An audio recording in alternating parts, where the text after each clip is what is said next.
pour nous protéger et pour notre unité, nous devons aller vers la vaccination de tous les Français, car c'est le seul chemin vers le retour à la vie normale.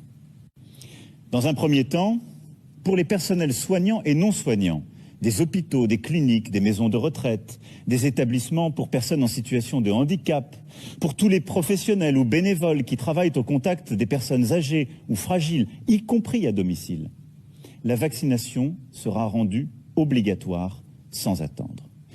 Pour tous nos compatriotes concernés, ils auront jusqu'au 15 septembre pour se faire vacciner.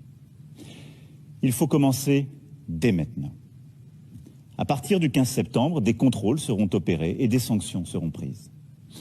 Il y a ensuite tous les autres Françaises et Français, les millions d'entre vous qui n'ont pour le moment reçu aucune injection. En fonction de l'évolution de la situation, nous devrons sans doute nous poser la question de la vaccination obligatoire pour tous les Français. En complément de la vaccination, nous allons devoir mettre en place de nouvelles mesures pour freiner le virus. Parce que le niveau de vaccination y est encore très insuffisant et que les hôpitaux sont déjà sous forte pression, l'état d'urgence sanitaire sera déclaré dès demain en Conseil des ministres pour la Martinique et la Réunion. Et un couvre-feu sera instauré. Partout, nous aurons la même démarche. Reconnaître le civisme et faire porter les restrictions sur les non-vaccinés plutôt que sur tous. Dès cette semaine, les contrôles aux frontières seront encore renforcés pour les ressortissants en provenance des pays à risque, avec un isolement contraint pour les voyageurs non vaccinés.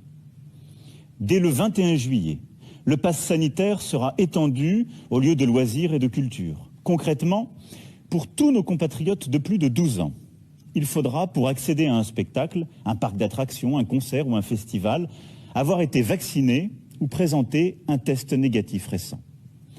À partir du début du mois d'août, et cela parce qu'il nous faut faire d'abord voter un texte de loi et le promulguer.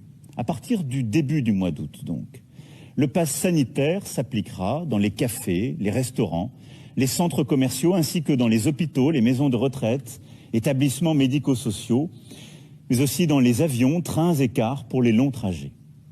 Là encore, seuls les vaccinés et les personnes testées négatives pourront accéder à ces lieux, qu'ils soient d'ailleurs clients, usagers ou salariés. En fonction de l'évaluation de la situation, nous nous poserons la question de l'extension du pass sanitaire à d'autres activités encore. Cet automne, les fameux tests PCR seront rendus payants, sauf prescription médicale, et ceci afin d'encourager la vaccination plutôt que la multiplication des tests.